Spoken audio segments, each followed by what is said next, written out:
Hola amigos, bienvenidos a mi espacio. Soy David Parcerisa y hoy voy a tratar un tema que rompe completamente los esquemas de la realidad que conocemos. Me refiero a la posibilidad de que la humanidad esté a las puertas de un cambio de conciencia colectivo. Un cambio que nos permitiría alcanzar otras realidades. Me refiero al famoso tema de la cuarta y la quinta dimensión. Por supuesto, hasta el famoso físico Stephen Hawking asegura que hay muchas más dimensiones, pero hoy nos centraremos exclusivamente en la cuarta y en la quinta dimensión. ¿Qué son exactamente? ¿Dónde se encuentran? ¿Por qué solamente estamos limitados a percibir la tercera dimensión que nos envuelve? ¿O acaso es posible que percibamos pequeños destellos de esas otras dimensiones en forma de sueños, de visiones, de apariciones, pero que no seamos capaces de concederle la interpretación correcta de lo que hemos visto o sentido? Personalmente pienso que la razón del por qué no percibimos más allá de la tercera dimensión es debido a la educación que se nos ha dado desde niños, ¿sí? Los niños ven y sienten la cuarta y quinta dimensión, pero a medida que se desarrollan ceden a las rígidas reglas que les imponemos en la escuela y en la educación. Les tiramos por el suelo sus capacidades innatas para descubrir lo que hay en otros estados de percepción. Les encadenamos según nuestro conjunto de ideas cuadriculadas de lo que es la realidad. Y lo que es peor, no es suficiente con eso. En las escuelas les inducen a desarrollar solo el hemisferio izquierdo del cerebro, que es el que rige la lógica, el cálculo matemático y la practicidad de la vida cotidiana. Pero ¿qué hay de todo el enorme potencial que existe detrás del hemisferio derecho, que rige precisamente estas otras cuestiones de las que hablamos? La intuición, la percepción, el amor, los sentimientos. El hemisferio derecho posee todo un infinito abanico de posibilidades artísticas y de inspiración para conectar con estados superiores. Pero eso, nada de nada, todo queda arrinconado, marginado, bloqueado. Se nos ha enseñado a subdesarrollar solo el hemisferio izquierdo. Entonces, ¿qué podemos esperar? Y por supuesto ahora salimos unos pocos a decir, señores, por ahí no vamos. Bien, ¿y qué somos? Unos locos, los que se rebelan contra lo establecido, los conspiranoicos. Bien, vamos a intentar establecer las diferencias que existen entre la tercera dimensión con respecto a la cuarta y a la quinta. Por ejemplo, los místicos, desde lo más ancestral, nos describen la cuarta dimensión no como un lugar, sino como un estado. Un estado en que uno percibe solo el tiempo presente, sin pasado ni futuro. Solo existe un presente eterno. Un presente en el que somos capaces de darnos cuenta de lo inútiles que habían sido nuestras rígidas posiciones anteriores, en donde nuestra verdad deja de ser un dogma sometido por el ego. Ya no hay nada que defender ni nada por imponer. En la cuarta dimensión lo que dábamos por hecho, por cierto, deja de serlo y somos capaces de ver la verdad de cada individuo, descubriendo cada verdad sin sentirnos incómodos o atacados. El juicio del ego desaparece y la tolerancia, el respeto y la comprensión son la base para desarticular las estructuras esclavizantes de la tercera dimensión. La cuarta dimensión es, digamos, la interfase entre la tercera y la quinta. Por supuesto, la cuarta es un estado pasajero en donde dejamos los equipajes emocionales y estructurales de la tercera para embarcarnos a la quinta. ¿Y qué es la quinta? Bueno, esencialmente es el estado de percepción instantánea. El tiempo no pasa ni hacia adelante ni hacia atrás. Ocurre todo a la vez. Pasado, presente y futuro simultáneamente, todo integrado en un solo momento. Y lo mejor de todo, en la quinta dimensión uno no necesita moverse de un lugar a otro. No hay nada que buscar, ni ir a ningún sitio. Cuando uno se enfoca en un objetivo, aparece ante sí. Sea un lugar, una respuesta o una experiencia, es como tener acceso a todo sin emplear ningún esfuerzo.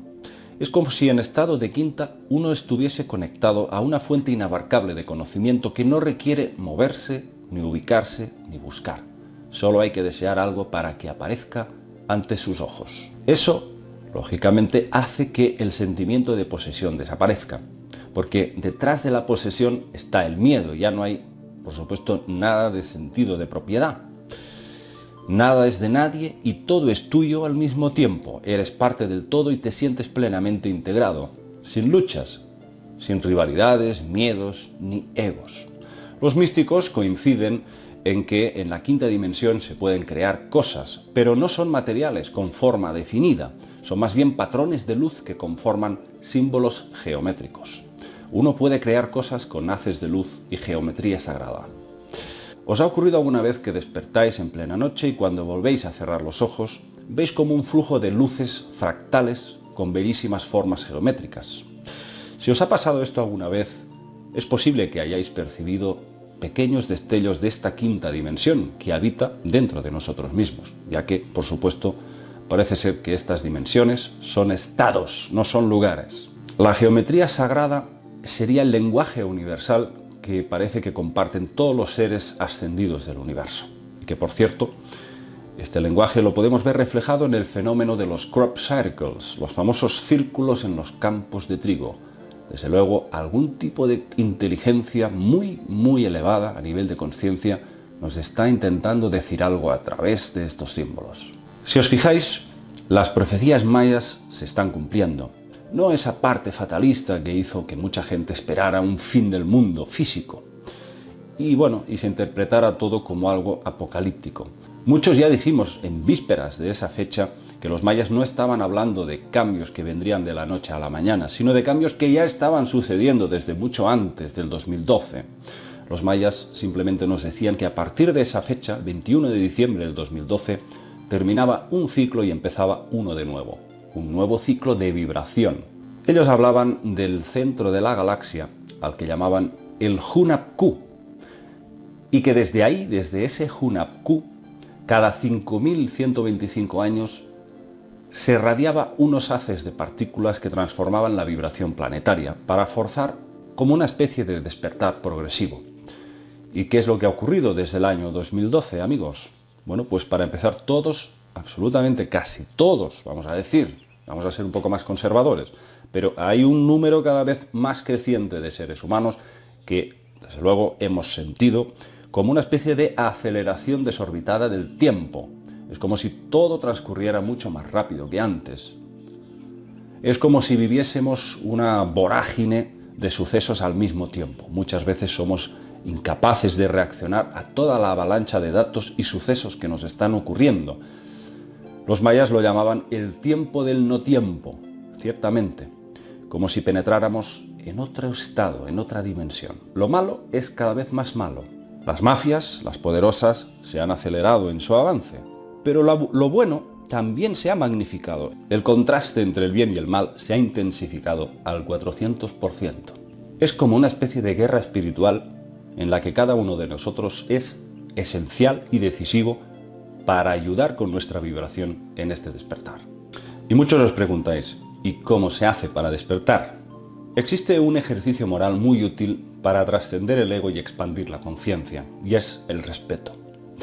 Este es el principio moral básico para ascender, digamos, por la escalera dorada de la evolución de la conciencia. El gravísimo problema que sufre el ser humano actual es el ego prejuicioso. Eso de creerse que uno tiene la verdad absoluta y los demás están equivocados. La imposición del ego, el identificarse en exceso con las ideas, como si las ideas estuviesen por encima de las personas, cuando es al revés. Y eso lo observo con los miles de comentarios que leo en este canal y en muchos otros. Gente que te dice, señor Parcerisa, ¿es usted un mentiroso? Sí, claro, porque no compartes mi visión, ya soy un mentiroso. A eso me refiero. Esa imposición de poder, de querer tener la razón. Fantástico, te la regalo. ¿Quieres la razón? Tómala. No se trata de eso, se trata de que todos tenemos nuestras ideas, no para imponerlas como un dogma, sino para enriquecernos todos de la disparidad y singularidad de cada uno, que cada ser humano aporta, y el respeto es la base para el buen entendimiento. ¿Para qué sirve la competitividad? Para alimentar el ego. Es un bucle, un círculo cerrado. Las verdades absolutas no existen y quien cree tenerlas es un narcisista, absolutamente enfermo que reclama atención. No sabemos respetar y mientras sigamos así es imposible pasar a estados superiores de conciencia. Los que investigamos el misterio aportamos una serie de datos, pero es cosa exclusivamente de cada uno de vosotros lo que hace con estos datos. Ahí está la libertad de cada uno de decidir. Yo cada vez que saco un vídeo de Anunnakis o de extraterrestres, no falla. Siempre aparece alguien con insultos, descalificaciones y amenazas de todo tipo. Pero con una rabia tremenda, ¿eh? Y yo respondo, si no te resuena lo que digo, no me sigas, no veas mis vídeos. Y no molestes a la gente que libremente ha decidido respetarme y seguirme. Hay gente que, desde luego, se retuerce de rabia hacia personas que, como yo, tenemos muchos seguidores. ¿Y sabéis por qué? Porque no pueden trascender su ego y soportar su propio vacío de ver que ellos, creyendo ser poseedores de la verdad absoluta, nadie les escucha. Por eso atacan. Y es una pena que estas personas se dejen llevar por esa rabia, que es hacia sí mismos, pero la proyectan hacia los demás. La proyectan contra aquellos que piensan de forma distinta sus ideas. Yo sinceramente pienso que si queremos evolucionar, si queremos expandir nuestra conciencia, es muy importante que aprendamos a escucharnos todos, a respetarnos y a aceptar que cada uno de nosotros podemos aportar pequeño granito de arena en todo este conocimiento conjunto que, desde luego, conformamos los seres humanos. Todos somos pequeñas perlas de sabiduría. Al no saber hacer eso, el querer imponer la verdad absoluta y estar sometido por el ego, hace que siempre estemos peleados, siempre estemos divididos y siempre estemos compitiendo. ¿Para ser los mejores en qué? ¿Para alcanzar el qué? Si probablemente esa luz interior que compartimos con ese ser al que ancestralmente hemos llamado desde siempre Dios, ya existe ese vínculo, esa chispa que nos une con este ser. Y probablemente esa pequeña chispa que tenemos dentro sea la que está intentando guiarnos hacia el verdadero camino de la evolución de la conciencia. Pero no lo permitimos a través de toda la energía que nos dejamos bloquear por culpa del ego y los impulsos del ego. Yo siempre digo, el ego no es malo, el ego se tiene que domesticar, es como una especie de enorme felino al que tenemos que domesticar. Destruir el ego es imposible y además no se tiene por qué destruir porque es una herramienta para avanzar, muy útil, por cierto.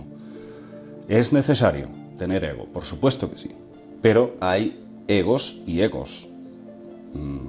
Tenemos que entender que no es lo mismo tener un ego herido que tener un ego de prepotencia. Son cosas diferentes. El ego no es más que personalidad. Mucha gente se cree que ego es chulería. No. El ego puede traer consecuentemente chulería, vamos a decirlo así. Pero no. Exactamente el significado de ego es personalidad, tener tu propio sello de identificación y tu propia forma de ver las cosas. Pero si no tenemos domesticado ese ego, por supuesto, vamos a ser devorados por esa visión mecanicista y de tercera dimensión que nos limita absolutamente a poder contemplar las maravillas universales que nos rodean y que muchas veces estamos ciegos ante ellas y no podemos percibirlas. Si no somos capaces de trascender más allá del ego, nos vamos a quedar en la tercera dimensión. Y os aseguro que por ahí hay muchas otras realidades que nos están esperando. Solo hace falta que aprendamos a ser más respetuosos y aprendamos a escuchar un poco más, sin saltar como liebres. Enseguida, esto no sé qué, lo otro no sé cuánto, este está fumado, el otro... Estos son, desde luego, personas que no tienen ni idea de lo que verdaderamente implica tener una capacidad de profundidad importante para alcanzar el fondo de la esencia del misterio y del enigma que llamamos vida. Estos comentarios que llamo los típicos comentarios campanudos, ¿no? Eso hace que la persona se crea la hostia de graciosa, pero resulta que más bien es todo lo contrario. Es una persona para tenerle bastante compasión, porque no es capaz de salirse de esa estructura que cree ciegamente que es así y que no hay nada más. Las cuatro paredes, una especie de conciencia constituida por cuatro paredes. Entonces, si fuésemos capaces de simplemente respetarnos, escucharnos y extraer de cada persona o de cada cosa su punto mágico, porque todo el mundo tiene algo que aportar a los demás, amigos. Pero la mayoría de las veces somos tan inútiles que nos dedicamos a despotricar contra esa persona hasta dejarla completamente sin ningún tipo de valor, y la odiamos y la machacamos y nos pensamos que nosotros somos, bueno, los reyes del universo, los jueces del universo, como si tuviésemos el gran conocimiento de la verdad absoluta. En el momento que esa persona se cree que es más que otro compañero, en ese momento esa persona ya, desde luego, pasa automáticamente a un estado de bloqueo, y cuanto más ignorante es, más tiene tendencia a creerse que es un gran sabio y un gran maestro. Os aseguro que uno de los valores más hermosos del ser humano y que más admiro es la humildad.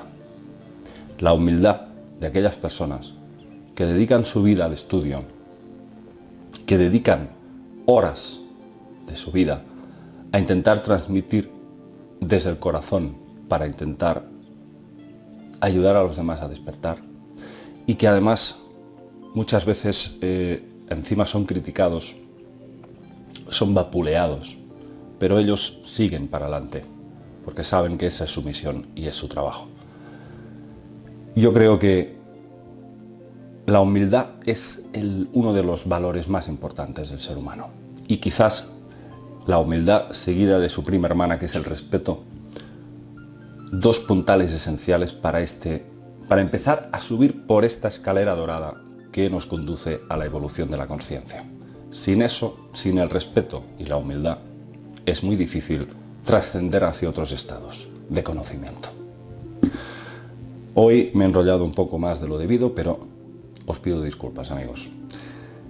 Nos vemos pronto en el próximo vídeo y os mando a todos un gran abrazo, amigos.